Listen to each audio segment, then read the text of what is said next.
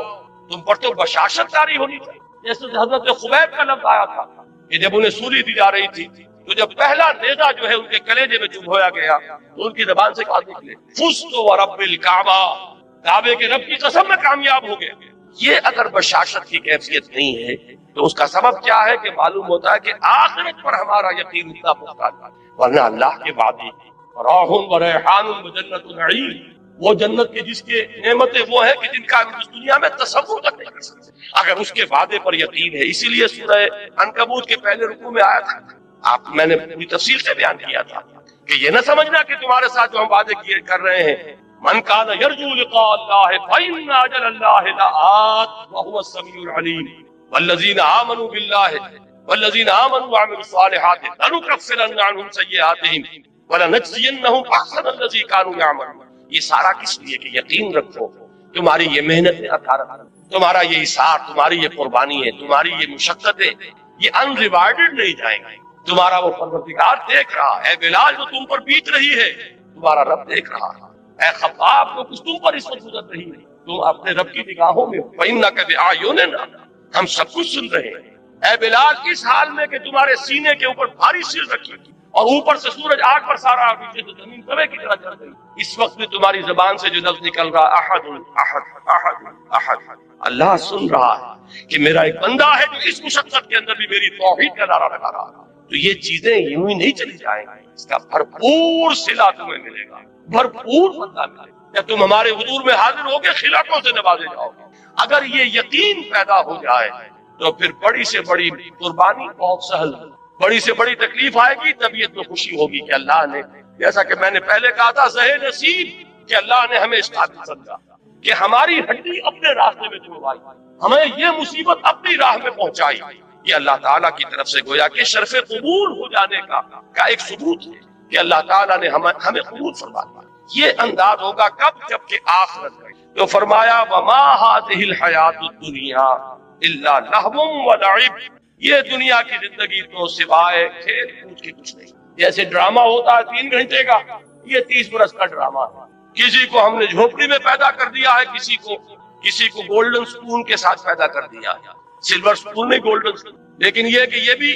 جب آنکھ کھلی کل کی تو موسم تھا خزاں کا، ذرا سی دیر ہے ادھر آنکھ کھلی، وہ 60 کروڑ تقسیم ہوئے ہوں یا 60 ارب تقسیم ہوئے ہوں، وہ بہرحال جو دنیا سے گیا اس کے لیے تو ایک پیسہ بھی نہیں۔ یہ بات اچھی طرح سمجھ لیجئے کہ چاہے کوئی وڈیرے کے گھر پیدا ہو گیا، کوئی جھوپڑی میں پیدا ہو گیا، یہ اس دنیا کی زندگی ہی کا ہے ایک رول۔ ہو سکتا ہے کہ جو یہاں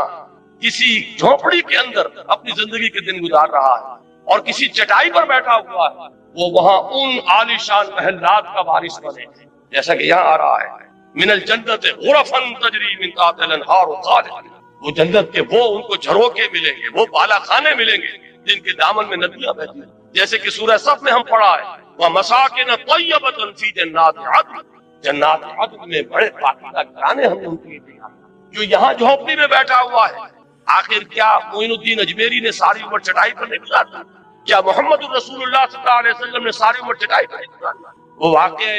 ایلا جب ہوا تھا اس کا آپ نے سنا ہوگا، یہ ایک واقعہ کہ جب 1 مہینے کے لیے حضور نے ازواج مطہرات سے ذرا تعلق اپنا منقطع کر لیا تھا، سورہ احزاب میں اس کا مفصل ذکر موجود ہے، تو حضرت عمر حضور ایک بالا خانے پر تنہا علیحدہ تھا کیونکہ ازواج سے لا تعلقی کر لی تھی۔ حضرت عمر حاضر ہوئے، نیچے کوئی 6 صحابی بیٹھے ہوئے دروازے پر، ان سے کہا کہ اطلاع دیجئے کہ عمر حاضری کی اجازت چاہتا ہے۔ حضور کو اطلاع ہوئی، حضور نے اجازت دے دی، آئے۔ جب حضرت عمر داخل ہوئے ہیں اس بالا خانے میں تو حضور اٹھ کر بیٹھ گئے. آپ نے اس وقت کرتا اتارا ہوا تھا، یعنی آپ کا جسم جو ہے وہ بس تہبند تھا، باقی جسم کے اوپر کپڑا نہیں تھا، اور آپ ایک چٹائی پر اس وقت استراحت فرما رہے تھے. جب اٹھ کر بیٹھے تو حضرت عمر نے دیکھا کہ کمر کے اوپر اس چٹائی کے نشان پڑ گئے، جیسے کہ آپ کا اکثر آپ کا مشاہدہ ہوا، آنکھوں میں آنسو آ گئے حضرت عمر کے. حضور نے پوچھا عمر کیوں رو رہے ہو؟ انہوں نے عرض کیا کہ حضور قیصر و کسریٰ کے لیے دنیا میں کیا کیا ساز و سامان، کیا ناز و نعم، کیا ان کے لیے آسائشیں ہیں، اور آپ کے لیے یہ چٹائی ہے، یہ کھری چٹائی ہے، اور اس کی جس کی کہ بدیاں پڑ گئی ہیں آپ کی قبر پر. تو حضور نے فرمایا کہ عمر کیا تم اس پر راضی نہیں ہو کہ یہ سب کچھ اپنا دنیا میں لے جائیں اور اللہ تعالیٰ ہمیں آخرت میں عطا فرمائے. یہی بات حضور نے ایک مرتبہ فرمائی، مالی ولی دنیا انما مثلی کراکب استظل تحت شجرۃ ثم راح فترکھا. مجھے تمہاری اس دنیا سے کیا سروکار، میری مثال تو اس سوار کی سی ہے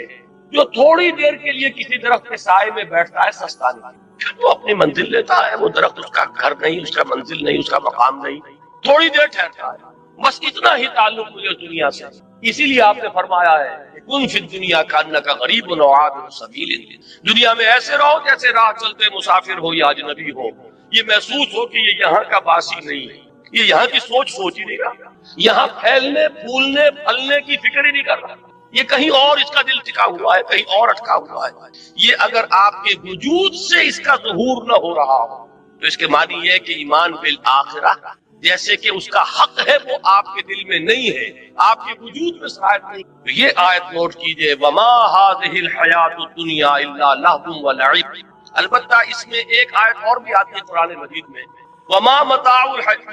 الحیات الدنیا الا متاع الغرور. یہ دنیا جو ہے یہ سوائے دھوکے کی ٹٹی اور دھوکے کے سامان پر کچھ نہیں. اس کے برعکس ایک حدیث آتی ہے، بظاہر تعداد ہے لیکن اس کو ریزالو کیجئے اور وہ بات اسی مرحلے پر سمجھ لینی چاہیے. حضور نے فرمایا الدنیا مزرعۃ الآخرہ، دنیا آخرت کی کھیتی ہے، یہاں بو گے تو وہاں کاٹو گے. اس کا مطلب یہ دنیا کی بڑی اہمیت ہے. یہاں قرآن کہہ رہا ہے کہ دنیا سوائے دھوکے کے سامان پر کچھ نہیں. ان دونوں کو کیسے ریکنسائل کریں گے؟ اگر یہ دنیا تمہیں آخرت سے غافل کر دے تو یہ دھوکے کی ٹٹی، پھر تو یہ دھوکے کا سامان ہے. لیکن آخرت کو مقصود بنا کر دنیا میں محنت کرو گے تو یہی آخرت کی کھیتی ہے کہ یہاں بو گے تو وہاں کاٹو گے. اگر یہاں کچھ بویا نہیں تو کاٹو کیا وہاں جا کر. اس اعتبار سے بندہ مومن کو اپنی زندگی کا ایک ایک لمحہ بہت قیمتی نظر آتا، اس لیے کہ اس ایک لمحے میں اسے وہ کام کرنا ہے